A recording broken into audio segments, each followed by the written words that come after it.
Hey guys, welcome back, and in this video we're going to explore another setup that I was told I could get for less than £1,000. We're talking 2 tops, 2 subs, and their wooden boxes. Let's check it out. Okay, so we have abandoned my lovely Foman and we moved over to the UK retailer Gear4Music. And actually the sorting system on Gear4Music is pretty impressive. I quite like Gear4Music in terms of being able to work your way around the site. So let's see if we can find these mystical Gear4Music PA speakers. So let's go live PA speakers. So you can't see my mouse, but don't worry about that. I'll talk you through what I'm looking at. So we're going to go into active tops because these are actually quite surprisingly active PA speakers. And we're going to go price sort low to high. And I believe these are 12-inch tops that I'm looking for. We've got the usual Behringer. SubZero is the brand. This SubZero speaker here, the one that I've got highlighted, I think that's actually a who's it made by? I think it might actually be a Behringer, similar to this one. This is the QTX one next to it, similar price, the old Behringer gear. And here is the mythical SubZero PA speaker I've been told about. It is the most kind of bare basic speaker you can imagine. It is made of wood, of course. We've got the plastic grab handles, the general bent mesh. This is, in all essence, a wooden box with a hole cut for the speaker and a couple ports just randomly put in with a tweeter in the top. I would not expect too much out of this PA speaker, but it's 175 quid. It's not silly money. You're only talking about, we've got 280 watts RMS, which is really not very much. And it just uses one of these Chinese amp modules. Maybe they're fine. I guess if they break, you can possibly find another one. You can actually, as you can see, it's got a speaker out. So you could actually technically run 2 of these speakers, one of them running passively while one runs actively. That will probably bridge your output, and I'm not sure if you will lose output volume in doing that, or in an even worse case scenario, the output was measured when they were using both speakers and it's only using half the power when it's just the one. That really wouldn't be a good situation, but it kind of wouldn't surprise me either. The big issue I have with these speakers, and the reason why I really wouldn't ever recommend anyone to buy these, is that they have carpeted covering. Now, carpeted speakers were done that way because you could use much cheaper wood, and the carpet really hides basically any flaw in the wood underneath, and it's just like the cheapest way of covering anything. Although I think paint is probably now cheaper, it doesn't hide any flaws, so you do have to like kind of fill and sand those speakers. So these carpeted speakers really, for me, are just horrible, especially if these get a pint poured over them. You know, you get a beer over this and you are going to be smelling that beer for eternity. Not just today, not just tomorrow, but forever. It just will not come out of these carpeted speakers. For me, I first came across this with kind of Mark Bass do carpeted cabs, and I just don't know why they ever chose to do it. I think it's a dreadful finish for anything. But again, it means they can get away with plywood, which has less ply layers and is cheaper. So they can get away with like kind of construction grade ply, where you've got kind of 7 different layers of ply there. Not the strongest, but much cheaper in terms of manufacture, which is how they get to this price. So yes, we could get 2 of these. They've got 20 plus in stock. I'm not really surprised about that, but they've got 20 plus in stock. Great. And I can get it next day, which is I mean, that could be very useful if you needed 2 tops last minute. Bam, to your door next day. £350 for 2. Pretty amazing. And you can get a 10-year warranty for £21.85, including a 180-day money-back guarantee.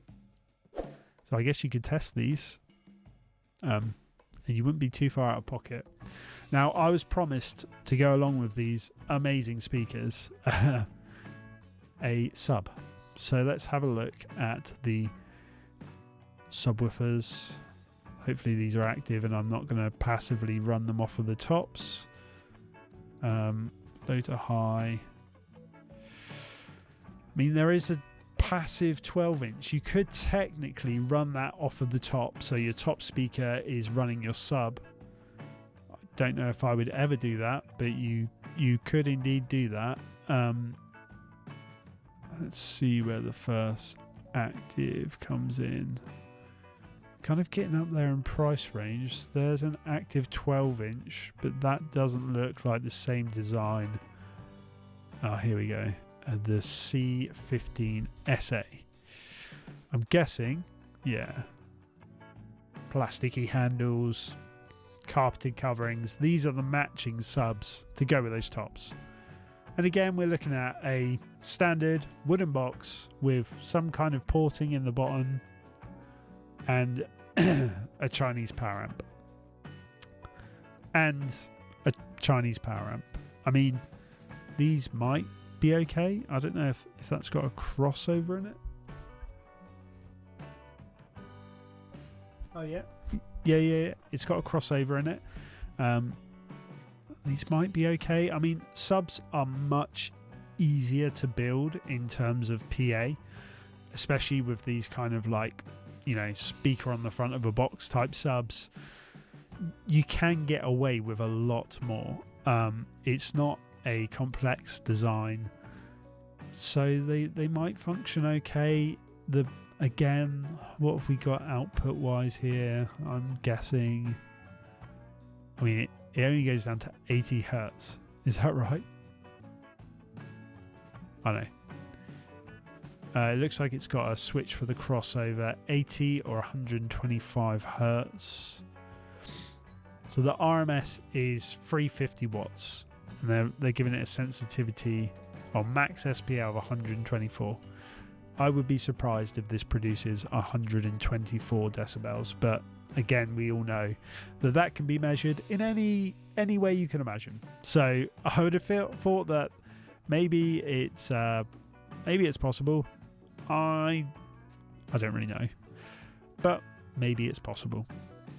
So let's give ourselves 2 of these. Let's grab 2 of these amazing active PA speakers.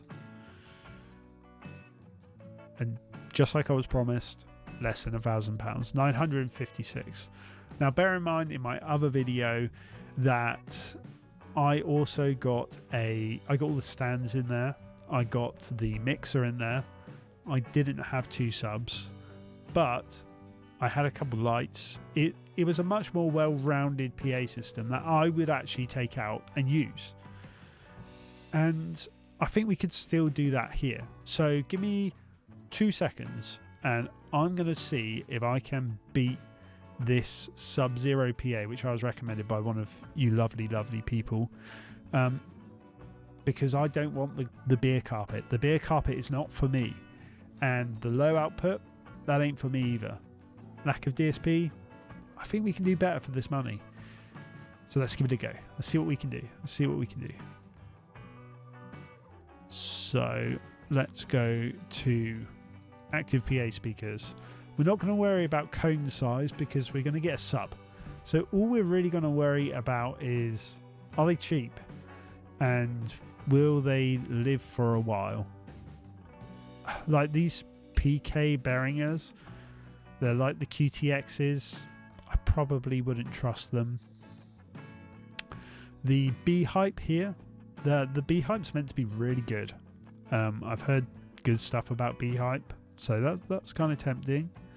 Again, look, this SubZero here, this is just the Behringer. They're all the same speaker. QTX, Behringer. SubZero in this case, they're all kind of the same stuff, and that's not necessarily a good thing. But one thing that did catch my eye when I was looking earlier is actually this one. It's the Behringer DR110DSP. So we've got a 10-inch speaker here with DSP. It looks like it's got the Behringer / turbo sound type power amp on the back, which hopefully will be modelled quite well. The grips look really well placed and like decent grips. It's rated for 1000 watts. What classification? I don't know. Max SPL 132. Okay, maybe. I really don't necessarily believe that, but let's give it the benefit of the doubt. I think these will be better speakers, although they're not wood. Better speakers than those two kind of wooden ones for the same exact price. Now I have downgraded to a 10-inch speaker rather than a 12, but hopefully our subs will save us here, because we're putting a sub under it. We could probably actually get a 12-inch sub. 12-inch sub would probably complement a 10-inch speaker quite well. Let's see what we've got. Sort by low to high. I want to avoid these like random boxes. I did see this SubZero. Still a box, but you know.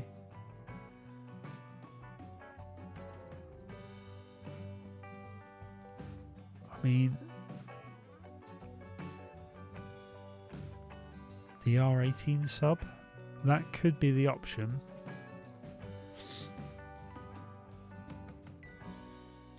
And then we've gone too expensive. So let's have a look. Is there a DR18, a smaller DR like 15? Doesn't look like it. Doesn't look like it. Right. So the DR18. These are pretty solid designs. Nice solid wood boxes, obviously for a sub. The power amp, I believe, again is the turbo sound one, the better designed one. These are very similar to the box range if I were buying from Foman. These are really, really similar. 2400 watt peak, 800 watt RMS, 18-inch woofer. That could do the job. 369. Fairly similar to where we were with the SubZero branded one. But a bigger sub, 18. Now, this is a little bit more. But these DB Tech Sub 612s are really great. They're super punchy. They sound really musical and nice. Are they especially low? No. Are they especially loud? No, but you can stack them. This would be my choice, I think. If I was going to pick one, let me see what I can get. Can I get both? Oh, see, I think I'm going to stretch to get two here. It's going to be quite a bit more. About £250 more. So maybe I won't be able to get that one. But if I had that little bit of extra budget, I would really be tempted with that. We could look at the SubZero. I kind of want to avoid SubZero because that's what we're competing against, and we could have gotten the SubZero either way. So I think this Behringer DR18 sub is the way to go. £369. I think we could get away with one. In reality, I think we could get away with one of these with our two tops, which may leave us enough money to see if we can just, if there's anything digital, mixery, you've got a sale. That's always good news. So we could end up with a XR12. The app's basically been done with, but Mix Station still supports those. Or a Flow 8. Probably.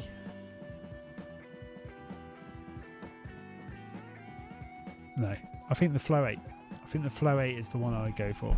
I thought about the XR12 for a second. Let's see. Add the Flow 8. And there we have it. £960. One sub less, but I would be far more reluctant to buy that other system. I think this system will probably outperform the previous one. I think it will probably sound better, if maybe a little unbalanced. You know, you've got sub coming from one side, but if you can afford to put that sub in the middle, then that kind of sorts that. But even so, a sub on one side is absolutely passable for most situations, and it wouldn't cost too much more than the other one to add that second sub in if you really needed that later on the line. But I would buy just these 3 speakers to start with, the 2 tops and the sub, and then later on maybe you can add that second sub. That's the cool modularity of using point source PA, I guess. And if you need a mixer, you can fit the Flow 8 in there for less money. I mean, you can probably see if we can stretch our money even further. Can we get a speaker stand for less money?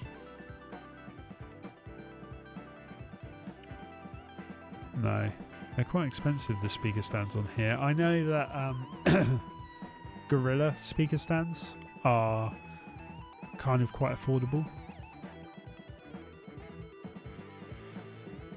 I mean, here's 2 Fender ones just for reference. So we've just gone over that £1,000 mark, but we've got the PA basically up and ready to go.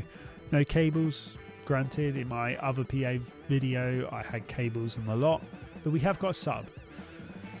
So if I were going to pick something from Gear4Music, no, I wouldn't be buying the wooded boxes that are super cheap. They've got those Chinese power amps that I just don't trust. They aren't really designed, they are just boxes with holes in them that you fit a speaker in, and that's it. And they're not really going to get you much other than making some volume. I would imagine they don't sound especially good. I may be entirely wrong. You know, they might have happened upon something that works really, really well. But Behringer have brought in companies like Turbo Sound that really know what they're doing. And if I was going to buy something, I think Behringer is the better choice, the more reliable choice now, maybe not in the past, but now, than buying an in-house brand like Gear4Music.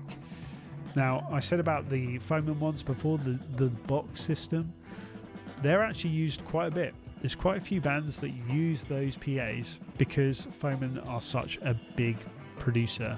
And you can tell because Behringer obviously make a lot of their PA systems. That curved front PA, Behringer sell it here on Gear4Music.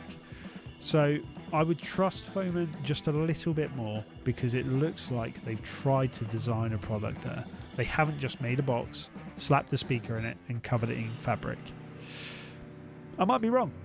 And if I am, let me know in the comments below. And until next time, I'll see you later.